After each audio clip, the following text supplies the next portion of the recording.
तो आज मैं आपको एक अनोखी रहस्यमय कहानी सुनाऊंगा। अगर आप चैनल पर नए हैं तो अभी सब्सक्राइब कर ले, क्योंकि यह मेरा दूसरा नया चैनल है। तथा कहानी पूरा देखे, अंत में एक अनोखा रहस्य छुपा है। धन्यवाद। तो सुनिए। प्राचीन पुण्यंगा राज्य में दो व्यापारी रहते थे, मायाधर और सत्यकौम। मायाधर बहुत धनी था। वो हर धनतेरस पर सबसे महंगी धातुएं खरीदता था और अपनी संपत्ति का दिखावा करता था। उसका मानना था कि धनतेरस पर जितना बड़ा निवेश उतना बड़ा मुनाफा। वह अपनी तिजोरी को सोने से भरता था, लेकिन उसका व्यापार बेईमानी और झूठ पर टिका था।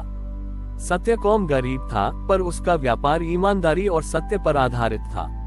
वह धनतेरस पर सोना नहीं खरीद पाता था। इसके बजाय वह अपने ग्राहकों को साल भर की सेवा के लिए एक छोटी शुद्धता की भेंट देता था, जैसे कि एक छोटा तांबे का सिक्का, जो उसके व्यापार की सच्चाई का प्रतीक था।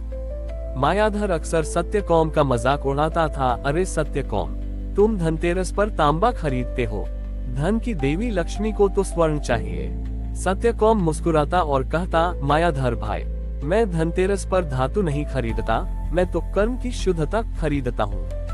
मेरा तांबा मेरी ईमानदारी का प्रतीक है और मैं मानता हूँ कि लक्ष्मी उसी घर में ठहरती है जहाँ कर्म का आधार सत्य होता है।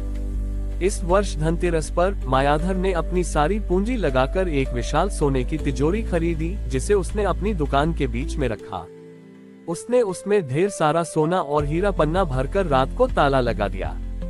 सत्यकौम ने अपनी पुरानी प्रथा निभाई। उसने ग्राहकों को तांबे के सिक्के दिए और शाम को अपनी छोटी सी दुकान के बाहर एक दिया जलाया। उस दिए की लौ में उसने केवल अपनी साल भर की कमाई का हिसाब रखा, ये देखने के लिए कि उसने कहीं कोई झूठ या बेईमानी तो नहीं की। उसी रात धन की देवी लक्ष्मी और भगवान कुबेर पुण्यंगा का भ्रमण करने निकले। कुबेर ने मायाधर की सोने की तिजोरी देखी और कहा, देवी देखिए, इस तिजोरी की चमक कितनी तीव्र है। ये व्यक्ति सबसे धनी है, हमें यहीं रुकना चाहिए। देवी लक्ष्मी मुस्कुराई और बोली, हे कुबेर, धन की चमक से भ्रमित न हो। मुझे केवल धन की नहीं, बल्कि सत्य के साथ अर्जित किए गए धन की पूजा करनी है। जो धन झूठ की नींव पर बना हो वह अस्थायी होता है। इतना कहकर देवी लक्ष्मी ने अपनी दिव्य शक्ति से मायाधर की सोने की तिजोरी पर एक अदृश्य सत्य की कसौटी लगा दी। अगले दिन सुबह जब मायाधर उठा तो उसने देखा कि उसकी सोने की तिजोरी का रंग काला पड़ गया है। तिजोरी पर लगे ताले ने भी काम करना बंद कर दिया था। जब उसने तिजोरी खोली तो अंदर का सोना चांदी सब मिट्टी बन चुका था। मायाधर ने घबराकर शोर मचाया। उसी समय लक्ष्मी और कुबेर सत्यकौम की दुकान के पास पहुंचे। सत्यकौम अपनी छोटी सी तिजोरी खोल रहा था। तिजोरी के अंदर वही पुराना तांबे का सिक्का और थोड़ी सी जमा पूंजी थी, पर हर वस्तु अद्भुत तरीके से चमक रही थी। सत्यकौम ने अपनी कमाई का पहला हिस्सा निकालकर गरीबों के लिए दान करने का संकल्प लिया। देवी लक्ष्मी ने कुबेर से कहा, देखो, इस तिजोरी में केवल धन नहीं, बल्कि सत्य और संतोष की पूंजी भरी है।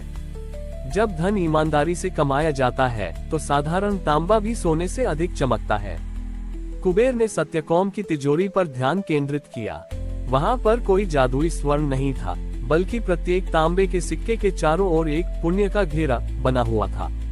देवी लक्ष्मी सत्यकौम के सामने प्रकट हुई और बोली, हे सत्यकौम, तुमने सिद्ध कर दिया कि धनतेरस का वास्तविक धन सत्य है। जहां सत्य का दीपक जलता है, वहीं शुद्ध लक्ष्मी स्थायी रूप से निवास करती है।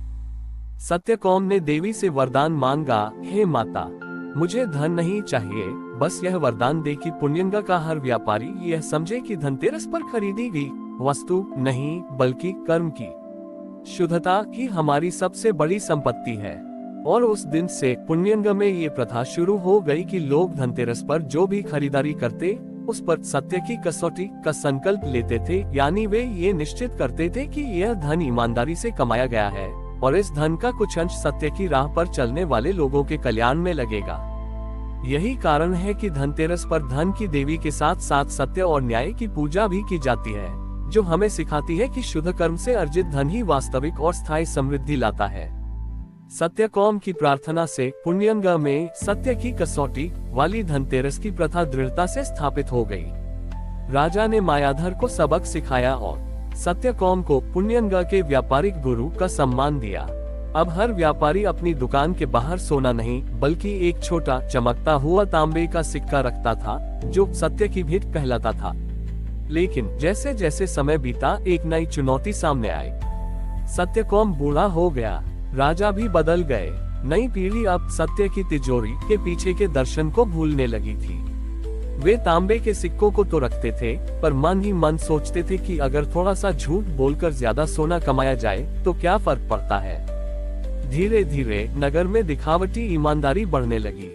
हर कोई बाहर से सत्यकौम की तरह दिखता था, पर अंदर ही अंदर मायाधर की तरह लोभी बनने लगा। एक धनतेरस की रात जब सब लोग सत्य की भेंट रखकर सो रहे थे, तभी राजा को एक अजीब सपना आया।